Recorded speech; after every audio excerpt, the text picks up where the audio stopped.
부조와 선지자 제47장 기브온 족속과의 동맹. 이스라엘 백성들은 세겜에서 그들의 진영이 있는 길갈로 돌아왔다. 얼마 후 길갈에서 그들은 이상한 대표자들의 방문을 받았으며 이 사람들은 이스라엘과 조약을 맺기를 희망하였다. 이 사신들은 자기들이 먼 나라에서 왔노라고 말했으며 그들의 외모는 이 말이 틀림없음을 입증하는 것처럼 보였다. 그들의 의복은 낡고 헤어졌으며 신발은 기운 것을 신고 있었다. 그들의 양식은 곰팡이가 나 있었고 포도주를 담은 가죽 부대도 찢어진 곳을 기워 마치 여행 중에 급히 수선한 것처럼 보였다. 그들이 말하기를 그들의 고향은 팔레스틴 국경 저편 먼 나라인데 그들의 동포들이 하나님께서 당신의 백성을 위하여 행하신 경이로운 일에 관하여 듣고 이스라엘과 동맹을 체결하기 위하여 자기들을 보냈다고 하였다. 히브리인들은 가나안의 우상 숭배자들과는 어떠한 동맹도 체결하지 말라는 특별한 경고를 받았으며 지도자들의 심중에는 이 이상한 자들의 말이 사실일까 하는 의심이 일어났다. 그들은 너희가 우리 중에 거하는 듯하다고 말하였다. 이 말에 대하여 사신들은 우리는 당신의 종이니이다 라고 대답할 뿐이었다. 그러나 여호수아가 직접 그들에게 너희는 누구이며 어디서 왔느뇨 라고 물을 때 그들은 전에 한 말을 되풀이하고 그들의 성실성을 증거하기 위하여 다음과 같은 말을 부언하였다.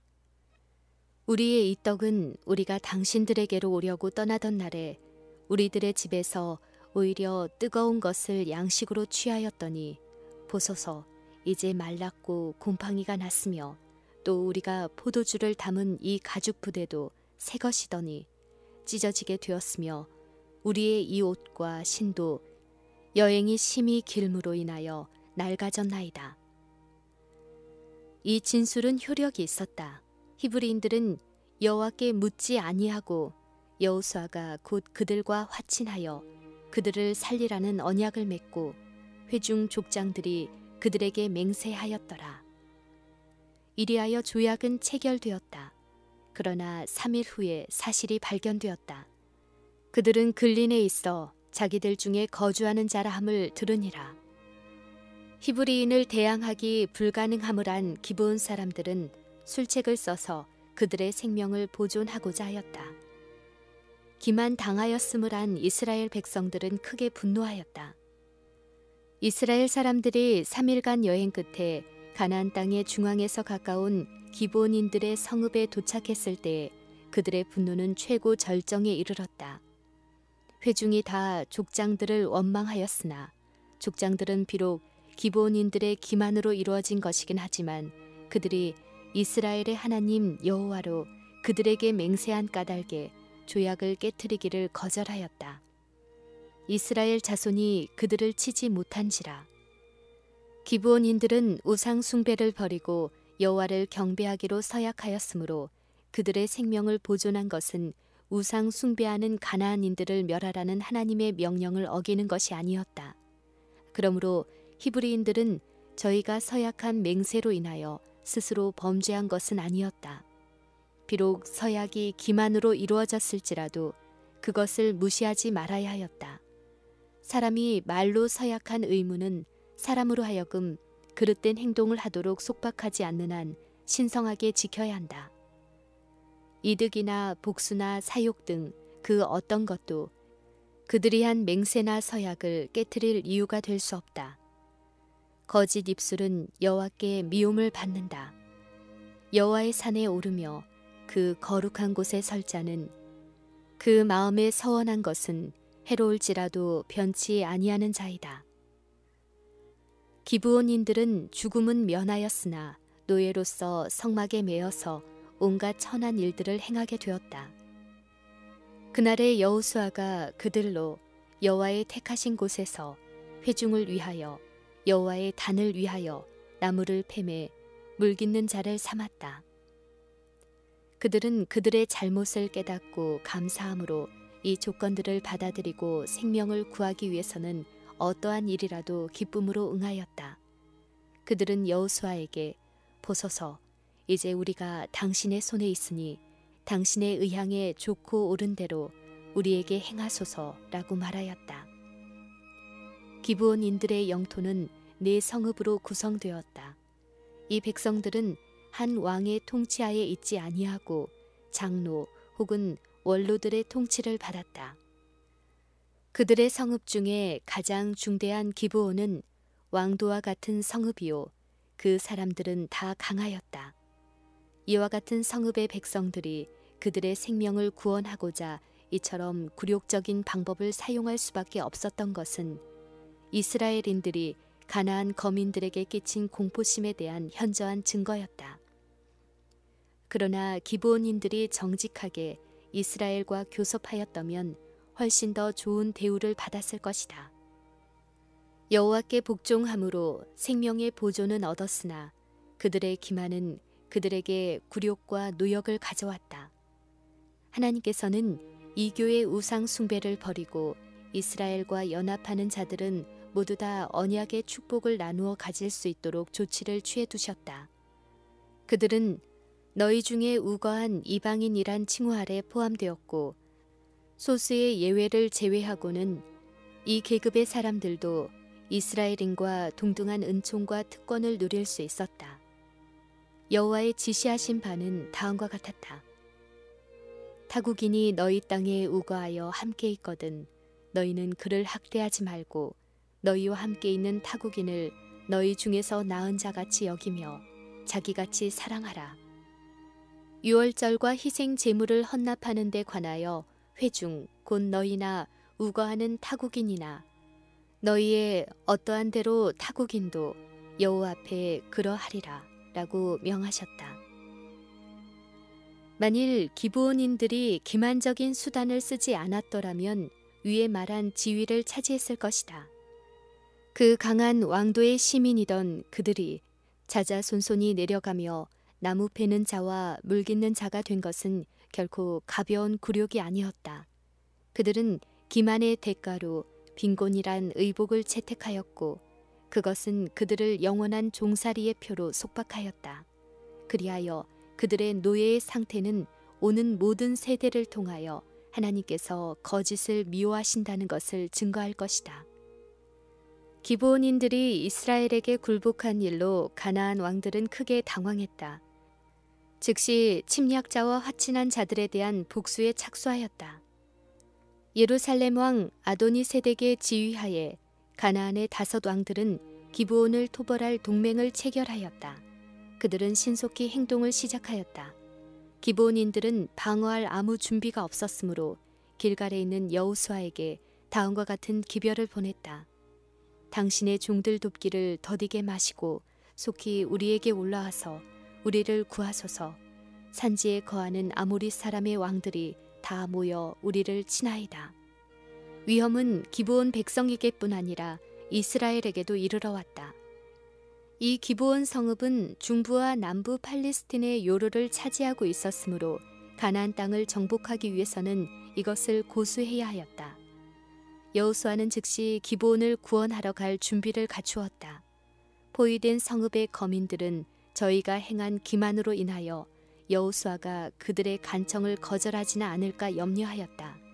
그러나 그들이 이스라엘의 지배 아래 복종하고 하나님을 섬길 것을 받아들인 이상 여호수아는 그들을 보호할 책임이 있음을 느꼈다.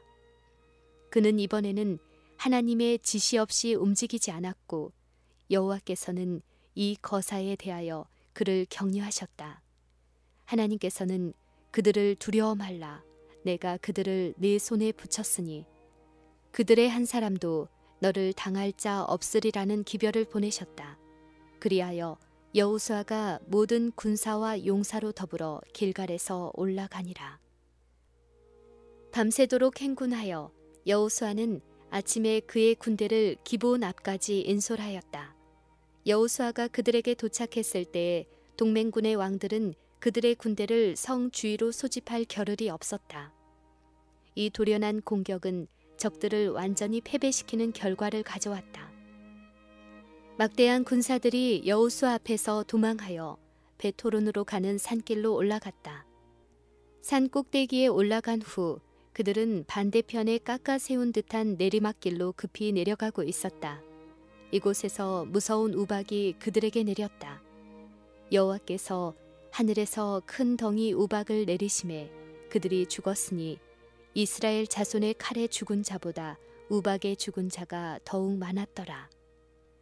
아모리인들이 산성의 피난처를 찾으려고 무모하게 도망하기를 계속하고 있을 때에 산 봉우리에서 내려다보고 있던 여호수아는 자기의 과업을 마치기에는 해가 너무 짧다는 것을 알았다. 만일 적을 완전히 멸하지 않으면 그들은 다시 힘을 얻어 역습해 올 것이다. 그때 여호수아가 여호와께 고하되 이스라엘 목전에서 가로되 태양아 너는 기브온 위에 머무르라. 달아 너도 아얄론 골짜기에 그리할지어다. 하매 태양이 머물고 달이 그치기를 백성이 그 대적에게 원수를 갚도록 하였느니라. 태양이 중천에 머물러서 거의 종일토록 속히 내려가지 아니하였다. 하나님께서 여호수아에게 하신 약속은 저녁이 되기 전에 성취되었다. 전 원수의 군대는 그의 수중에 들어갔다. 이날의 사건은 오랫동안 이스라엘의 기억에 남아 있었다. 여호와께서 사람의 목소리를 들으신 이 같은 날은 전에도 없었고 후에도 없었나니 이는 여호와께서 이스라엘을 위하여 싸우셨음이니라. 주의 나르는 살의 빛과 주의 번쩍이는 창의 광채로 인하여 해와 달이 그 처소에 멈추었나이다. 주께서 노를 바라사 땅에 둘리셨으며 분을 내사 열국을 밟으셨나이다. 주께서 주의 백성을 구원하시려고 나오셨다. 하나님의 성령께서는 여호수아의 기도에 영감을 주셔서 이스라엘의 하나님의 능력을 다시 한번 증거하게 하셨다. 그러므로 위대한 지도자의 이 요구는 주제넘은 것이 아니었다. 여호수아는 하나님께로부터 이스라엘의 원수를 분명히 멸하시겠다는 약속을 받았으나 그는 승리가 오로지 이스라엘의 군대에게 달려있는 것처럼 그 싸움에 열렬한 노력을 기울였다. 그는 인력으로 할 수 있는 모든 일을 행한 후에 믿음으로 하나님의 도우심을 간구하였다. 성공의 비결은 하나님의 능력과 인간의 노력이 결합하는 데 있다. 최대의 결과를 성취하는 자는 가장 열렬히 전능하신 자의 팔에 매달리는 자이다. 태양아, 너는 기브온 위에 머무르라.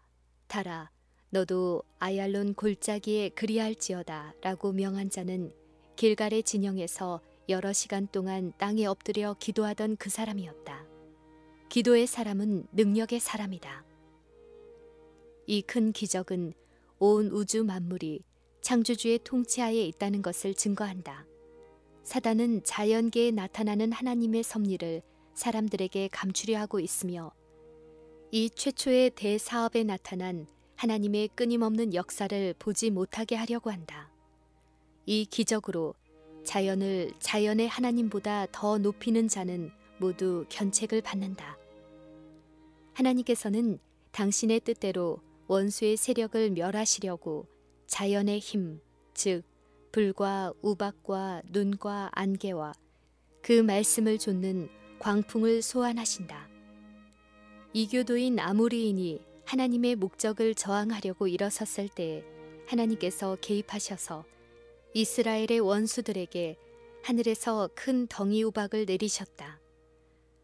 우리는 세상 역사의 최후의 장면에서 일어날 보다 큰 전쟁에 대하여 듣는데 그때에는 여호와가 그 병고를 열고 분노의 병기를 내실 것이다. 하나님께서 내가 눈 곳간에 들어갔느냐 우박 창고를 보았느냐고 물으시고 내가 환난 때에 전쟁과 격투의 날을 위하여 이것을 저축하였노라고 말씀하신다. 요한계시록의 기자는 큰 음성이 성전에서 나서 되었다고 선언할 때에 일어날 멸망을 다음과 같이 묘사한다. 중수가 한 달란트나 되는 큰 우박이 하늘로부터 사람들에게 내리니